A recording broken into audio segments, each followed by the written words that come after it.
100 দিন আগে আর্থিক দিক থেকে আমরা যে লণ্ডভণ্ড অবস্থা থেকে যাত্রা শুরু করেছিলাম সেটা এখন অতীত ইতিহাস হয়ে দাঁড়িয়েছে। এই 100 দিনে অর্থনীতি সবল অবস্থানে চলে আসছে।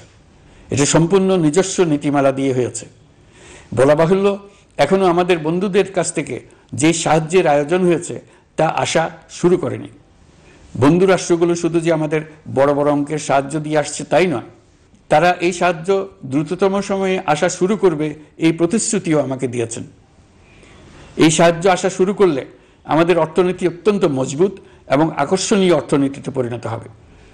বিদেশি বিনিয়োগকারীরাও নানা রকম বিনিয়োগে উৎসাহিত হয়ে এগিয়ে আসবে। বিনিয়োগকারীদের সঙ্গে এখন থেকে আমরা আলোচনা শুরু করে দিয়েছি। বিশ্বের রাষ্ট্রপুঞ্জের মজলিসে আমরা এখন সম্মানিত এবং প্রশংসিত দেশের অবস্থানে পৌঁছতে পেরেছি। এর কারণে পরাজিত শক্তি নানা কৌশল করেও তাদের দিকে দৃষ্টি আকর্ষণ করতে পারছে না। তারা নানা চেহারা নিয়ে আপনাদের প্রিয় পাত্র হবার চেষ্টা করছে। পরাজিত শক্তির ষড়যন্ত্র থেকে নিজেকে মুক্ত রাখুন, দেশকে মুক্ত রাখুন। এই ব্যাপারে অনড় থাকুন। এমন কিছু করবেন না যা তাদেরকে উৎসাহিত করতে সাহায্য করে। তাদেরকে সকল দিক থেকে নিরাশ করুন। সেটা নিশ্চিত করতে পারলে আমাদের আর কোনো বিষয়ে সংশয় করার প্রয়োজন নেই। সরকারের পক্ষ থেকে আমি নিশ্চয়তা দিচ্ছি, সকল প্রকার সীমাবদ্ধতা সত্ত্বেও আমরা আপনাদেরকে একটা মজবুত অর্থনীতি দিয়ে যাব। ভবিষ্যতে চলার পথকে সহজগম্য করে যাব। নাগরিক অধিকারসমূহ নিশ্চিত করে যাব। বিপক্ষ শক্তি যত শক্তিশালী হোক, নাশকতার যত রকম উদ্ভট পরিকল্পনাই করুক, সব কিছু নস্যাৎ করার জন্য প্রস্তুত থাকুন।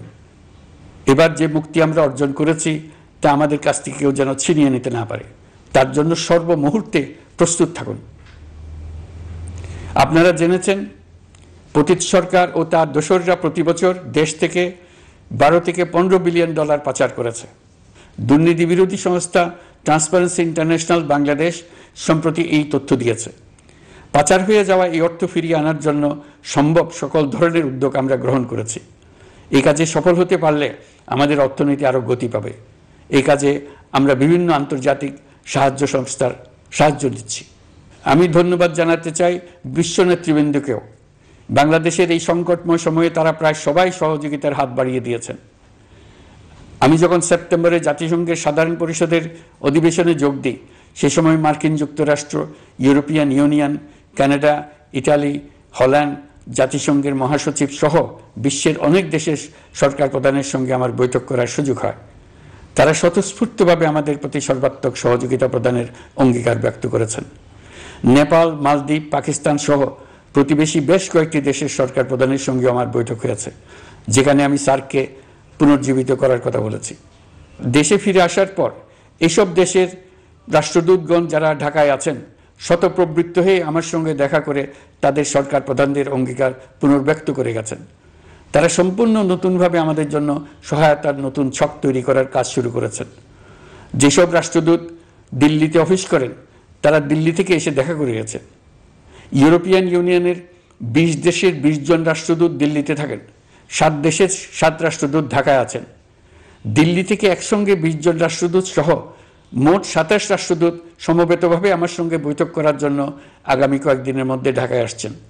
আগে কখনো ইউরোপিয়ান ইউনিয়নের 27 জন রাষ্ট্রদূত একত্র হয়ে সরকারের সঙ্গে আলোচনায় বসেনি। দিল্লি থেকে এই বিশাল সংখ্যক রাষ্ট্রদূত একসঙ্গে বৈঠক করার জন্য কোনোদিন আসেনি। এবার এই কাজটি করার পেছনে আছে ইউরোপিয়ান ইউনিয়নের সমর্থন প্রকাশ করা এবং অর্থনৈতিক ক্ষেত্রে উচ্চ পর্যায়ের সহযোগিতা গড়ে তোলা।